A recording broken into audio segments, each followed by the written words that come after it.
Hello everyone. AI தொடர்பான 3 புதிய படிப்புகள் சென்னை ஐஐடி ஸ்வயம் பிளஸ் தளத்தில் அறிமுகம். ஸோ இதுல பாத்தீங்கன்னா தினகரன் நியூஸ் பேப்பர்ல போட்டிருந்தாங்க. ஸ்வயம் பிளஸ் ஸ்வயம் 2.ac.in அந்த வெப்சைட்டை நான் வந்து கிளிக் பண்ணி டைரக்டா என்ன பண்றேன்னா வெப்சைட்டுக்குள்ளாடி என்டர் ஆகுறேன். ஓகேவா? இதுக்குள்ள விண்ணப்ப கடைசி நாள் மே 10ஆம் தேதி ஆகும். அதாவது மே 10ஆம் தேதி லாஸ்ட் டேட். 3 கோர்ஸ் கொடுத்திருக்காங்க. ஓகே, என்னெல்லாம் கோர்ஸ் நம்ம பார்க்க போறோம்? பொறியியல் தரவு தொகுப்புகளை கொண்டு பைத்தான், ஏஐ, இயந்திர கற்றல் ஆகியவற்றை பயிற்சி அளிக்கப்படும். அதேபோல் நிர்வாகிகளுக்கான ஏஐ பாடப்பிரிவு, மேலாண்மை துறையில் உள்ள வல்லுநர்கள் ஏஐ, மிஷின் லேர்னிங் ஆக்கமுறை, ஏஐ ஆகியவற்றைப் பயன்படுத்தி தெளிவான முடிவுகளை எடுக்க உதவும். பொறியியல் தூண்டல் பாடப்பிரிவு துல்லியமான முடிவுகளைப் பெறுவதற்கு ஏஐ அமைப்புகளுடன் திறம்பட உரையாடுவதற்கான பயிற்சியை கற்றுத் தரும்.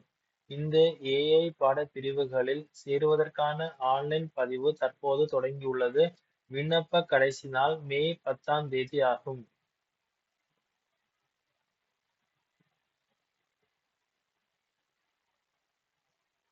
இப்ப 3 கோர்ஸ் பேர் பாத்தீங்கன்னா 3 புதிய பாடப்பிரிவுகள் அறிமுகப்படுத்தப்பட்டுள்ளன. வளர்ந்து வரும் பொறியாளர்களுக்கான ஏஐ, நிர்வாகிகளுக்கான ஏஐ. அதாவது வெப்சைட்ல பாத்தீங்கன்னா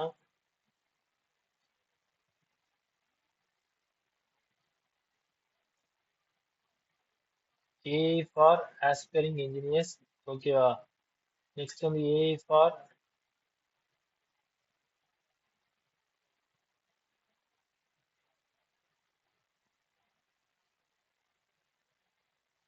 okay, AI for accounting, AI for MST, இப்படி நிறைய கோர்சஸ் இருக்கு. ஓகே, உங்களுக்கு என்ன கோர்சஸ் வேணாலும் நீங்க படிக்கலாம். படிச்சுட்டு இவங்க ஒரு சென்ட்ரல் கவர்மெண்ட்டுக்குள்ள வெப்சைட். நீங்க இப்ப ஏதாவது படிக்கிறீங்கன்னா படிச்சு இந்த எக்ஸாம் பாஸ் ஆனீங்கன்னா உங்களுக்கு சர்டிஃபிகேட் வந்து டிஜிட்டல்ல, அதாவது உங்களுக்கு டவுன்லோட் பண்ணி எடுத்துக்கலாம். ஓகேவா? நான் எக்ஸாம்ல என்ன பண்றேன்னா ஏஏ ஃபார் ஆஸ்பைரிங் இன்ஜினியர்ஸ் அதை கிளிக் பண்றேன். கிளிக் பண்ணதுக்கு அப்புறம் ஸ்டார்ட் லேர்னிங். ஓகேவா? அதாவது என்ரோல் நவ் கொடுத்தீங்கன்னா அமௌண்ட் கொடுத்து நீங்க பண்ணது மாதிரி இருக்கு. டூரேஷன் 35 ஹவர்ஸ், கிரெடிட்ஸ் வந்து எலிஜிபிள். ஓகேவா? ஸோ ஸ்டார்ட் லேர்னிங் கொடுக்குறேன். கொடுத்ததுக்கு அப்புறம் சைன் இன் வித் கூகுள் இல்லைன்னா மைக்ரோசாஃப்ட். ஓகே, ஃபர்ஸ்ட் நீங்க ஒரு அக்கௌண்ட் ஓபன் பண்ணுங்க. அக்கௌண்ட் ஓபன் பண்ணி உங்க ப்ரொஃபைல் எல்லாமே நீங்க வந்து என்ன படிச்சிருக்கீங்க மொத்தத்தையும் நீங்க டைப் பண்ணி அதுல ப்ரொஃபைல் ஒன்று ஓபன் பண்ணுங்க. ஓபன் பண்ணதுக்கு அப்புறம் நீங்க ஸ்டார்ட் லேர்னிங் கொடுங்க. Okay okay, thank you.